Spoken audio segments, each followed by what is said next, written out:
Boa noite, irmãos. Que a paz de nosso Senhor Jesus Cristo esteja com todos. Amém?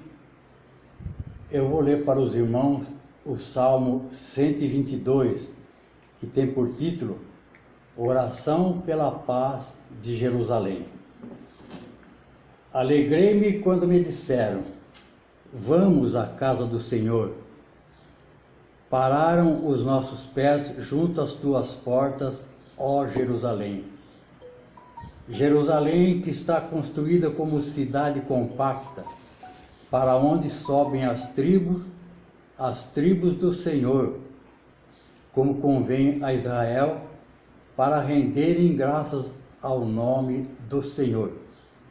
Lá estão os tronos da justiça, os tronos da casa de Davi. Orai pela paz de Jerusalém. Sejam prósperos os que te amam. Reine paz dentro dos teus muros e prosperidade nos teus palácios.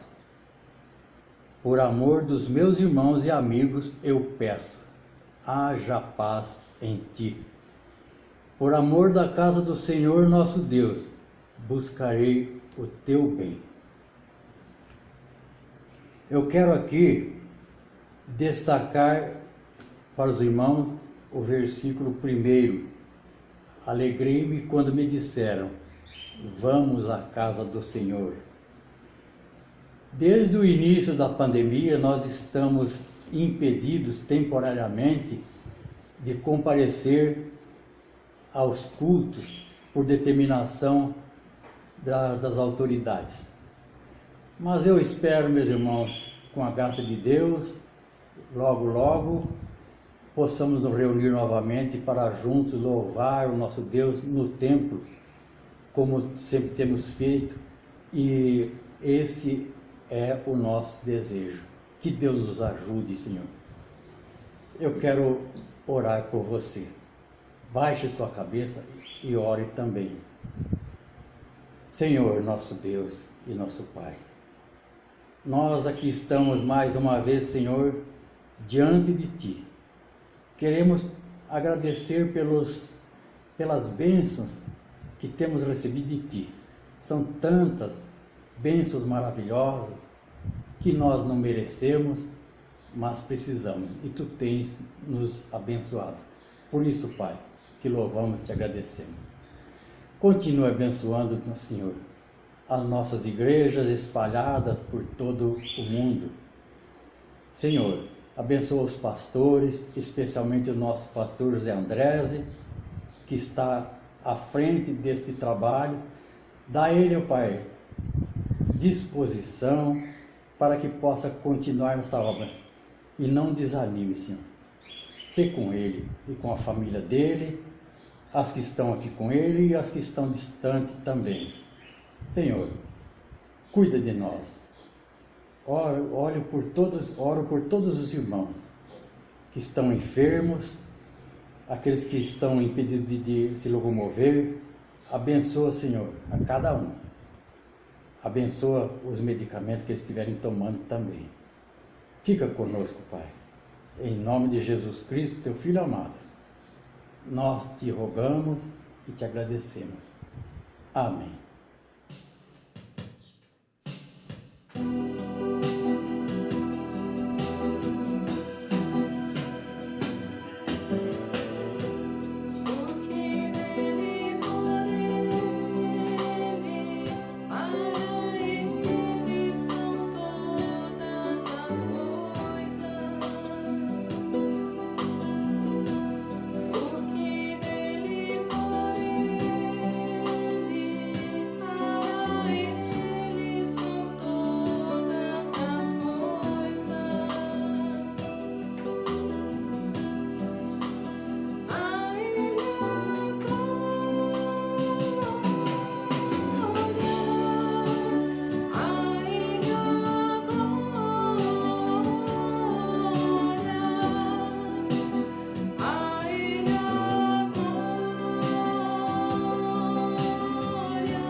Eu olho para a cruz e para a cruz eu vou, do seu sofrer participar, da sua obra vou cantar, meu Salvador na cruz mostrou o amor do Pai, o justo Deus.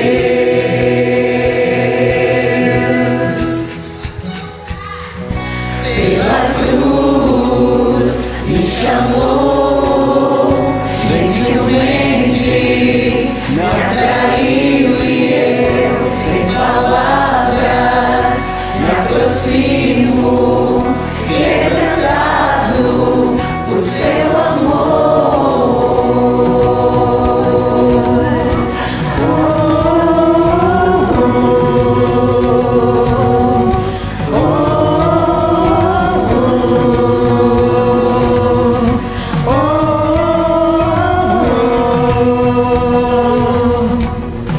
E merecida vida, de graça recebi, por sua cruz, da morte me livrou, trouxe-me a vida, eu estava condenado, mas agora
te louvar, cantar alegremente e sempre te honrar. Fala-me suavemente,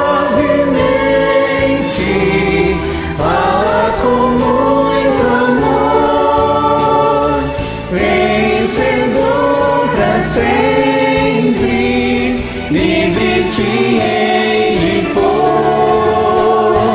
Fala-me cada dia, sempre eterno dor. Ouvir tua voz eu quero, e neste mesmo som.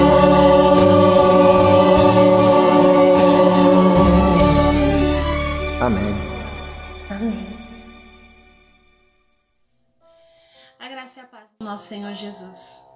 Hoje eu gostaria de ler contigo para nossa meditação nesse culto doméstico um trecho que está em Eclesiastes capítulo 3, verso 11, que diz assim: no entanto, Deus fez tudo apropriado no seu devido tempo. Ele colocou um senso de eternidade no coração humano. Mesmo assim, ninguém é capaz de entender toda a obra de Deus do começo ao fim.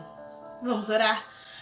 Pai, nós te rendemos graças pelo teu amor, pela tua benignidade, Senhor, e te pedimos que o Senhor abra o nosso coração, o nosso entendimento, Senhor, que o nosso coração seja a terra fértil, onde a semente do teu evangelho, Pai, encontre acalento e que ali ela possa criar raízes, crescer e no tempo certo frutificar. Nós te pedimos, ilumina a nossa meditação no nome santo do Senhor Jesus.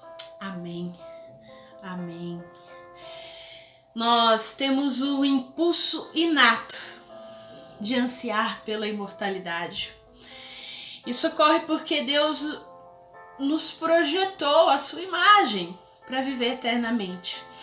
Em tempos difíceis, em tempos em que essa pandemia bate a porta, claro que muitos de nós têm buscado gastar o seu tempo, buscar coisas boas, mas querendo ou não, em algum momento nós nos deparamos com pensamentos: e se essa doença chegar na minha porta? E se ela entrar na minha casa? Como é que vai ser? Será que eu vou ser assintomático e vou passar bem por ela? Ou será que eu vou parar no leito de hospital e realmente precisar de um respirador ou mesmo vir a óbito por causa disso? Inúmeras coisas passam na nossa cabeça em tempos de incerteza. E de todas elas, o que nós podemos dizer é que, embora a gente saiba com o tempo que todos nós vamos morrer, a morte, seja ela como for, de quem for, ela parece anormal e injusta. A razão pela qual nós sentimos que deveríamos viver para sempre é que Deus condicionou a nossa mente com esse desejo. Um dia, o nosso coração vai parar de bater, é verdade? Então será o fim do nosso corpo, do nosso tempo aqui na Terra. Mas não será um fim definitivo. Nós cremos que o nosso corpo terreno é apenas uma residência temporária do nosso espírito. A Bíblia chama o nosso corpo terreno de temporária habitação. Mas se refere ao nosso futuro corpo como uma casa. A Bíblia diz lá em 2 Coríntios 5, verso 1, que de fato nós sabemos que quando for destruída essa barraca em que vivemos, que é o nosso corpo aqui na terra, Deus nos dará, para morarmos nela, uma casa no céu. Essa casa não foi feita por mãos humanas, foi Deus quem a fez e ela durará para sempre. Precisamos, diante das dificuldades e de notícias ruins que nos cercam, notícias de morte, diante das circunstâncias cheias de incerteza que nós vivemos, meditar para que nós somos criados e ressignificar isso dentro do nosso coração. Aproveitar o tempo que você tem nessa quarentena para olhar para dentro de si, para a palavra de Deus e entender um pouco o que Deus quer falar com você. E esse tempo que você tem aqui até o dia em que estaremos com Deus. O livro de Eclesiastes, que nós lemos esse trecho, ele foi escrito numa época em que a cultura helênica se expandia por todo o Oriente. O próprio escritor chama-se de Kohelet, que em hebraico é um termo feminino e que quer dizer algo como o convocador da assembleia. Lutero traduziu como o pregador. Algo a ver com liturgia, aquele que fala. Não se sabe ao certo quem escreveu esse livro, alguns acreditam a Salomão, porque ele se refere do começo do livro que ele é o filho de Davi, afirma que foi rei em Israel, mas o seu nome, porém, não é mencionado em lugar nenhum. O Kohelet, o pregador, busca pelo sentido da vida. Que proveito tem o homem e a mulher de todo o seu trabalho que se afadiga debaixo do sol. Ele começa no capítulo 1. O livro de Eclesiastes nos traz lições preciosas para a nossa meditação, pois questiona sobre como nós, seres humanos, podemos viver de maneira satisfatória. A vida que nós vivemos, vale a pena vivê-la? Onde nós realmente podemos encontrar a verdadeira felicidade. Em tempos de isolamento social, eu acredito que você também possa ter pensado várias coisas a respeito disso. O pregador ele tem até uma visão pessimista quanto ao sentido da vida. Quando ele olha a partir da sabedoria humana, ele afirma que a vida é frágil, que ela é transitória. A sabedoria humana não passa de vaidade, de vazio. Vaidade das vaidades, diz ele. Vaidade das vaidades, tudo é vaidade. Tudo é vazio. Conforme Eclesiastes, o trabalho, as riquezas, os prazeres não trazem sentido à vida. As riquezas podem acabar a qualquer hora. Os que são ricos hoje, amanhã podem estar na pobreza. A morte é o destino de todos nós. E como diz o ditado popular, o caixão não tem gaveta. Ou seja, a gente não leva nada com a morte. Por isso a gente precisa e deve desfrutar o aqui e agora que Deus tem para nós, porque ninguém sabe o que o futuro nos reserva.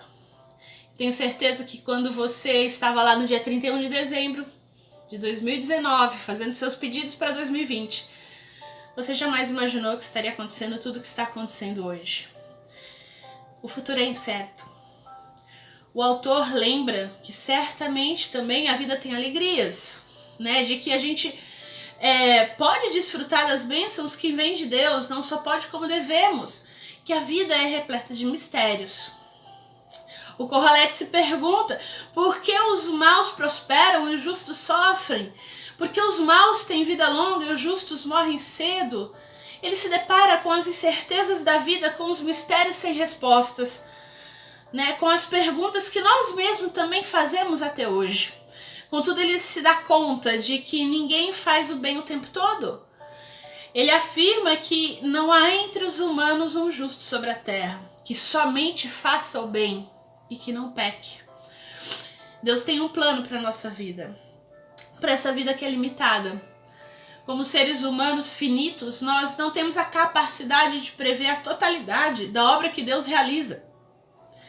Não é possível compreender o tempo de Deus. Isso nos alivia daquela ânsia de que nós temos que saber o tempo todo das coisas.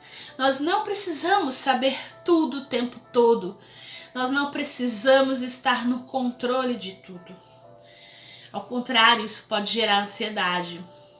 E é reconhecendo isso, a nossa limitação, que nós somos chamados a viver o presente. Uma vez que só Deus conhece o plano inteiro, só Ele conhece o futuro. O pregador, ele tem muitas perguntas, ele tem algumas indicações, quase nenhuma resposta. E nós podemos afirmar também que nós temos muitas perguntas, muitas indicações e poucas respostas. A nossa vida vem diariamente das mãos de Deus, é dele que a gente recebe todas as coisas. Por mais que você ache que é fruto do seu trabalho, comida, bebida, O fato é que tudo isso só vem porque Deus nos dá o sopro de vida, porque Ele nos dá a saúde para poder ir atrás. E a capacidade que nós temos é de desfrutar disso ou não. O fato é que nós dependemos de Deus, porque sem a presença dEle nós nada somos. É Ele que nos dá o que nós temos. Nós precisamos ter essa consciência. Somente assim também nós vamos ter um coração grato e começar a entender e compreender o que afirma o escritor Tolkien. Tudo que nós temos que decidir é o que fazer com o tempo que nos é dado. Aproveitar o tempo que nos é dado com sabedoria, com discernimento, a partir de uma nova realidade que nos é apresentada. Depois dessa quarentena, quem será você? Quem será você? O nosso convite nessa série de mensagens é sobre ressignificar. E cabe a nós pensarmos agora em como ressignificar a nossa vida, ressignificar o nosso tempo, um novo significado aos acontecimentos da nossa vida. Isso é ressignificar. Qual é o significado que você vai dar para tudo isso, para esse momento de ter parado, de ter refletido, de ter identificado se de fato você tem aproveitado ou não as coisas que você tem, ou se você só está correndo atrás das coisas, fazendo e deixando o fruto do seu trabalho de lado, não tem aproveitado ou tem aproveitado de forma errada. Porque o fruto do nosso trabalho, ele precisa agradar a Deus. Porque muitas vezes, após uma reflexão sincera, a gente olha para nós e a gente pode identificar como pregador. O pregador foi alguém que aproveitou e experimentou todos os prazeres da vida humana na sua cultura. Uma vida voltada ao indivíduo, com seus teatros, adrenalina no esporte, literatura filosófica, da busca do eu, do prazer, da satisfação das suas vontades, da divindade de si mesmo, a liberdade do indivíduo sem preocupação fraterna ou solidária. Porém, quando ele para num momento de introspecção, ele vê que ele não encontra dentro de si as respostas que ele esperava. Talvez olhando o mundo ao seu redor, vendo muitas pessoas sofrerem, irmãos e irmãs israelitas padecendo na mão de escravizadores, pessoas com os aspectos miseráveis devido à fadiga do trabalho, o trabalho árduo, que não tinham nada, nem o mínimo de uma vida digna, nem alimento, nem saúde. Pode ser, nós não sabemos.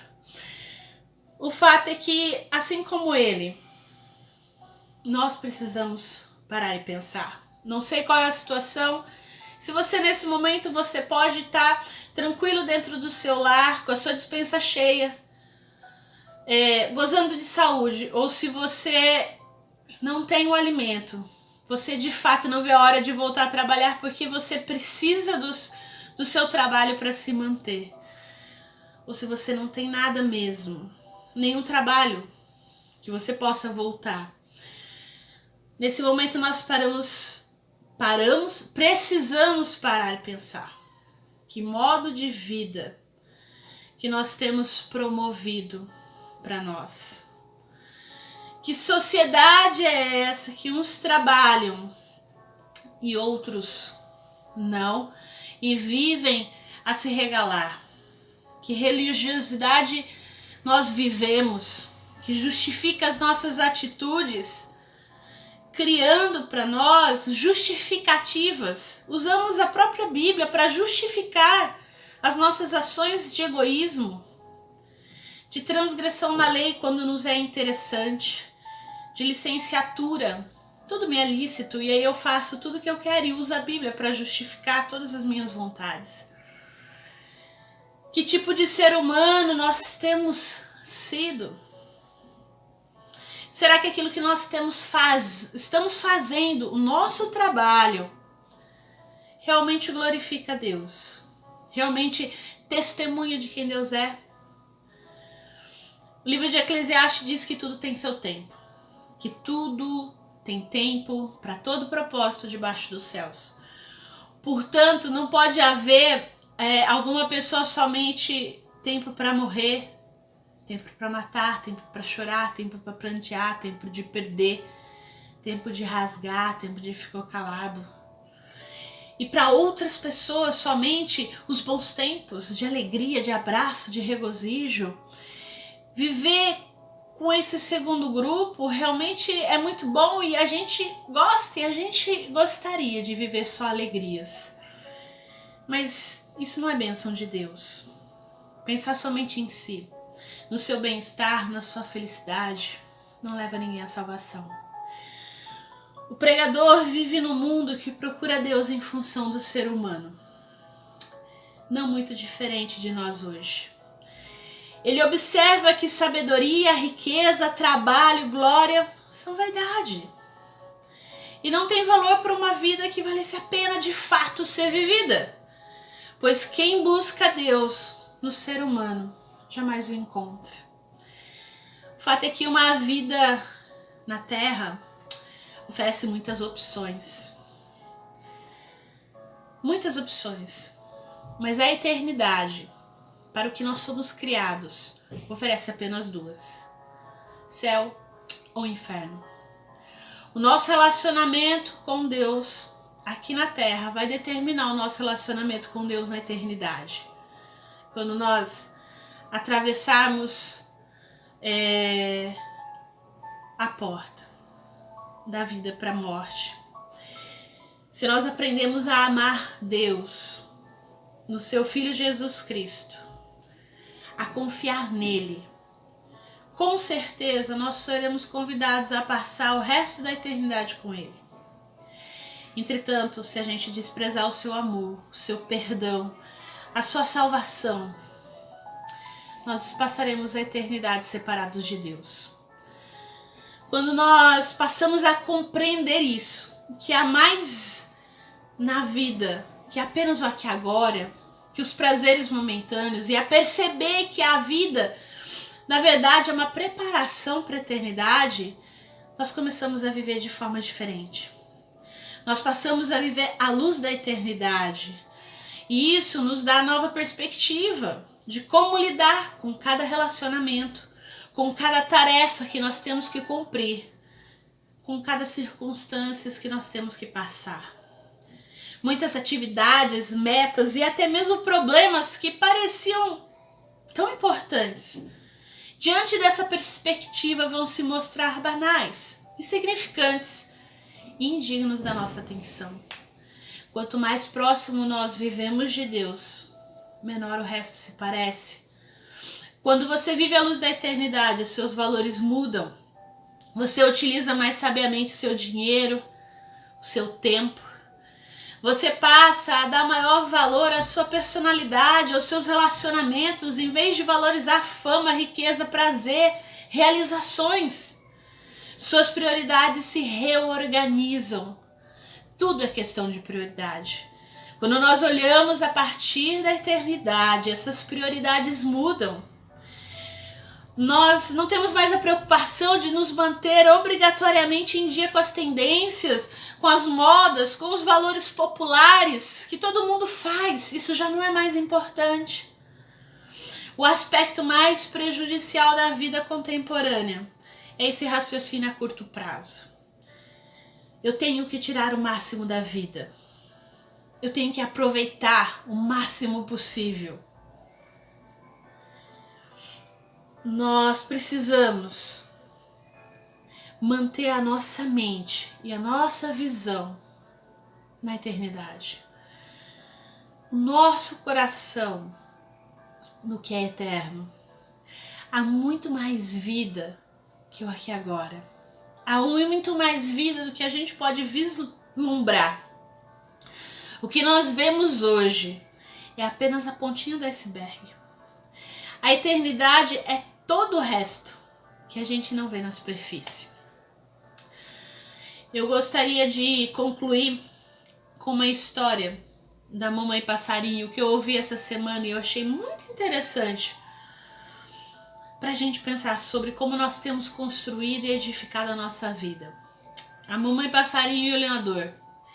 Diz a história que o lenhador chegou no bosque, que iria ser derrubado completamente em uma semana, e ele foi observar as árvores para saber a quantidade de trabalho, quantas pessoas ele precisaria chamar para poder concluir, porque tudo ia ser derrubado. E ele percebeu em uma das árvores uma mamãe passarinho que estava ali começando a fazer o seu ninho, onde ela colocaria os seus ovos e criaria os seus filhotes. Esse lenhador pensou que as árvores, uma vez derrubadas, deixariam a mamãe passarinho sem ninho. Os filhotes iriam morrer. Então ele teve uma ideia. Ele pega o seu machado e ele vira ele ao contrário e começa a bater de leve no tronco. E ele chacoalha a árvore até que a mamãe passarinho voa dali para outra árvore. E ele foi, e ele repetiu a mesma coisa, com o lado contrário do machado, chacoalhou aquela árvore bastante, até ela sair. E ela pousou em outra árvore, e assim ele foi, até que ela pousou numa rocha. E ele ficou ali parado observando, e aí ela começou de novo a voar e pegar os galhozinhos e construir o seu ninho ali na rocha. Então ele se deu por satisfeito e foi embora. Ele sabia que ali aquela mamãe pássaro construiria o seu ninho, teria os seus filhotes, que seria feliz. E ele poderia derrubar o bosque, pelo menos, com a consciência um pouco mais tranquila. Isso nos leva a pensar como nós temos construído a nossa vida, onde nós temos colocado os nossos olhos, onde nós temos construído os nossos ninhos, porque todas as árvores desse mundo cairão. E quando a decepção chegar, não voe para uma árvore mais próxima, não substitua uma árvore por outra árvore, voe para outra rocha, voe para Cristo, que é o nosso fundamento. Às vezes Deus está chacoalhando a nossa árvore no meio da aflição, no meio de uma pandemia, permitindo que ela seja chacoalhada de tal forma que a gente não consegue entender. Porque Ele deseja que a gente construa a nossa vida, o nosso ninho, a nossa casa, a nossa família, o nosso casamento, a nossa carreira profissional, acadêmica, não em árvores que caem, não nas coisas passageiras, não confiando nos nossos próprios esforços, na nossa capacidade econômica, no nosso talento, nos governos, ou mesmo na nossa saúde, mas na eternidade, na palavra dele. Nós somos criados para sermos eternos, e viver essa eternidade começa com o relacionamento com Jesus. Como disse C.S. Lewis, existem dois tipos de pessoas: as que dizem a Deus, seja feita a sua vontade, e aquelas a quem Deus diz, então tudo bem, faça do seu jeito. Tragicamente, muitas pessoas terão que suportar a eternidade sem Deus, porque elas estão construindo ninho em árvores e não na rocha. Elas escolheram viver aqui nessa terra já sem Deus. O pregador de Eclesiastes descobre que a vida só tem sentido através do correto relacionamento com Deus. É como ele conclui o livro, que só Deus tem a resposta para a verdadeira satisfação na vida. Que a vida a vida que não está centrada em Deus é vazia. Em nossa vida, nós teremos sempre nascer e morrer, plantar e colher, chorar e rir, amar e se aborrecer, guerra e paz. Assim é a nossa vida, ela tem altos e baixos. A vida tem início, mas também tem um fim. Tudo é passageiro. Que você possa aproveitar o tempo que lhe é dado, com sabedoria, com discernimento, a partir dessa nova realidade que nos é apresentada. Os tempos são difíceis, mas aprenda, dentro desse tempo difícil, a confiar em Deus, a não confiar em si mesmo, nem na sua capacidade, mas em Deus.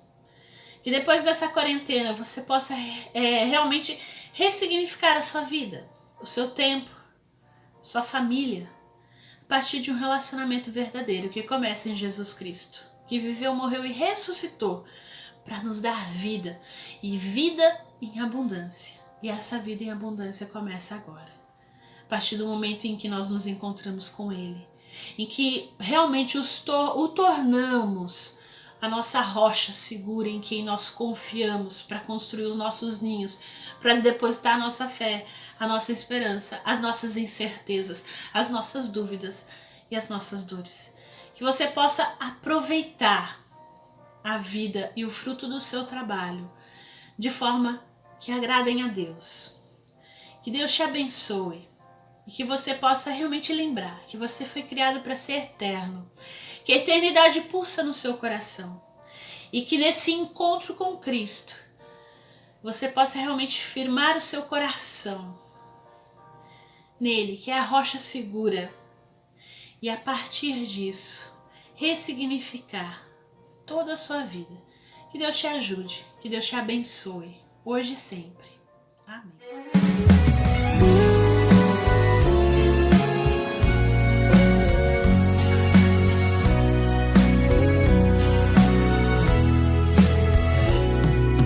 Lembra-se esse dia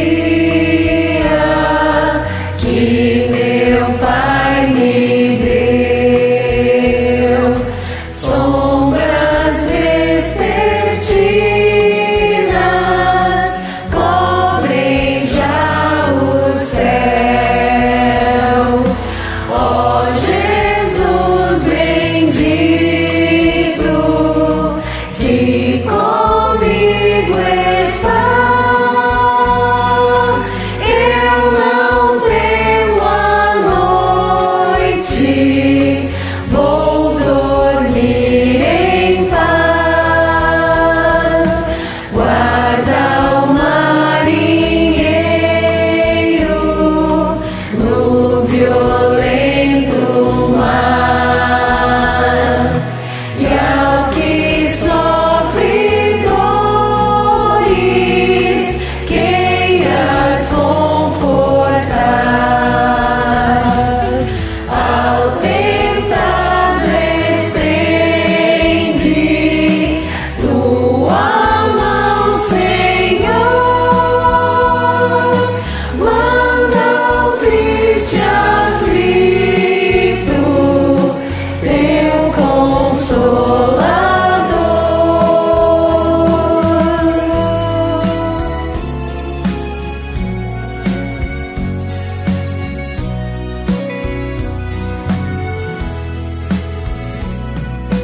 Perdoa